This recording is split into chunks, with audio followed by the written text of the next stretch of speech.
All right, welcome back. I told you other stories in my series here. I think we're up to 120 or more. We're posting every day.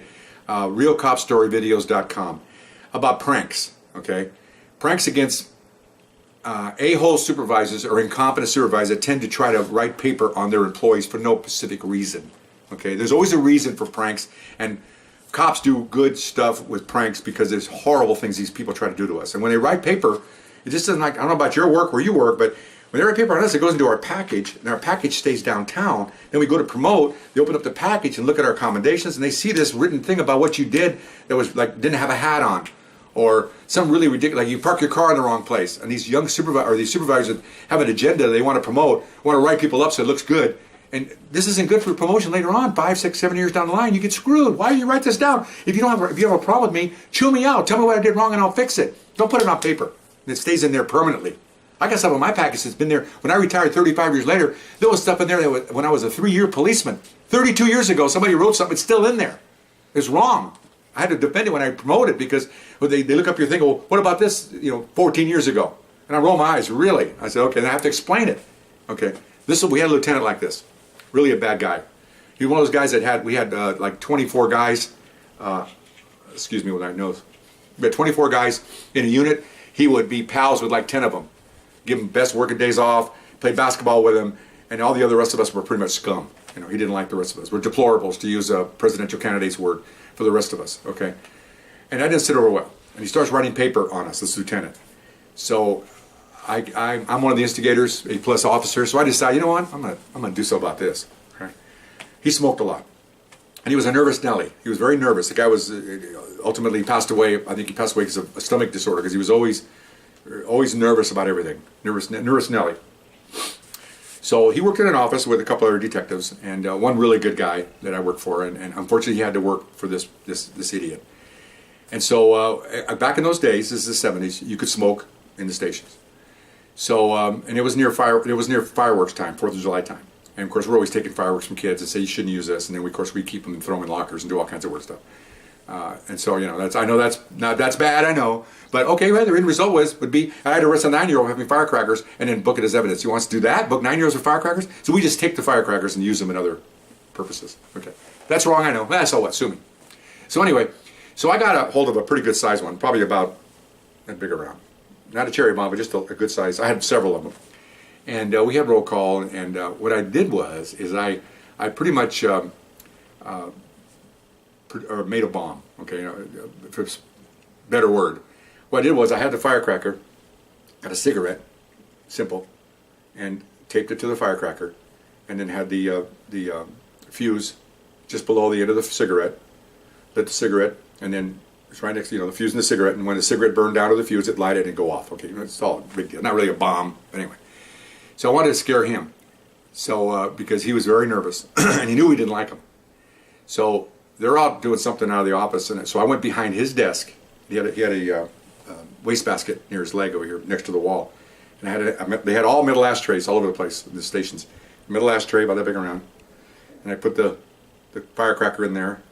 Then I got another ashtray. They're all made out of tin or whatever they made out of aluminum.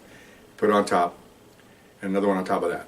Okay, and I put it behind the wastebasket right next to him, and got out of there. And of course, no prints, obviously.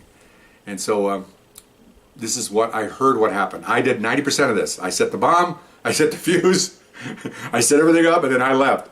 And then the really nice supervisor I told you about that sits next to him, he told me the rest. He told us the rest because we had to go to roll call and reprimand us. Okay. Apparently they came back from the field, they all sat down, or they came back from lunch, that's right, they came back from dinner. They're all sitting down doing paperwork. The lieutenant's probably figuring out who's going to screw over next. That's all they do all day long. And quiet as a church in there. And then boom! Okay. And the 2 ashtrays go flying in the air. He hits the deck. This guy over here is covering his head. And they're looking around, of course there's smoke in there and everything. And it's obvious it's a firecracker. It's not a bomb, okay? And I guess he just was on his knees under the desk. And I guess the guy tells me he was just under there shaking. And they couldn't laugh because the guy really had a hard time with us. And he didn't have a hard time burning officers, he didn't have a hard time writing paper on us, but he had a hard time with a firecracker. So there was another officer sitting over here, and he said, oh man, he tells us later on, I'll tell you what, anyway, so the sequence of events is, so that happens. So he gets up and, you know, he has a suit on, so he's cleaned his suit off, and who would do this, you know? And, oh, I don't know, you know, and I know who might have done it, so and so. Put out a bunch of names. Well, 3 of the names we put out, I'm one of them. 3 of us were pretty much instigate all the stuff that we did out there. We were also the 3 of the most arresting officers there, because we very aggressive, so he didn't like us, I didn't like him, so he threw out these 3 names, and this guy goes, I don't know, how do you know they did it? It could be somebody else, and I don't know what's going on here. I want an investigation. Well, it didn't go anywhere. It's a prank. He went to the captain, another captain, and he says, it's a prank. It's a firecracker. Don't worry about it. He could have hurt me. I don't know. It's behind the wastebasket. How could he hurt you? You know, the captain's trying to calm this down. So next day, roll call. Here we go. Come down to roll call. This detective comes down. He says, okay, guys, we had a firecracker go off in the office, blah, blah, and he did the wrong thing, like I've told you in other stories. He tells 16 A-plus testosterone-filled people, don't be doing any more pranks with firecrackers, okay? You don't do that. You don't do that. Like I've told you before, you just let it go, okay? It's a prank. Let it go. When you start saying don't do it, I told you before, tell your 9-year-old that's wet paint, don't touch the wall. What's he going to do? He's going to touch the wall, okay? Just leave it alone. So luckily, nothing else happened after that. Most of the time when that happens, there's other things that happen, firecrackers or whatever. And this other officer I was telling you about that sat there, he came after they left. He goes, man, it was awesome, because he didn't like him either. He was dragged in there to do something. He could just see him. He was under the desk. He was shaking. And we're all going, well, good, you know. And then, and then he's looking around to see, because we thought maybe he might have been a snitch. So he said, well, who did it? And I'll go, I don't know. I have no idea. No idea. So that's what you do to supervisors. We've done cats in the trunks of cars, ducks in lockers. Look that up in realcopstoryvideos.com. Go ahead, keep messing with the troops. And no fingerprints, no investigations. They didn't find anything. I was there 35 years. We did a lot of pranks, blown up cigars. Another story coming down the road. All kinds of stuff. Nobody found out. Nothing. Okay, that's the way it goes.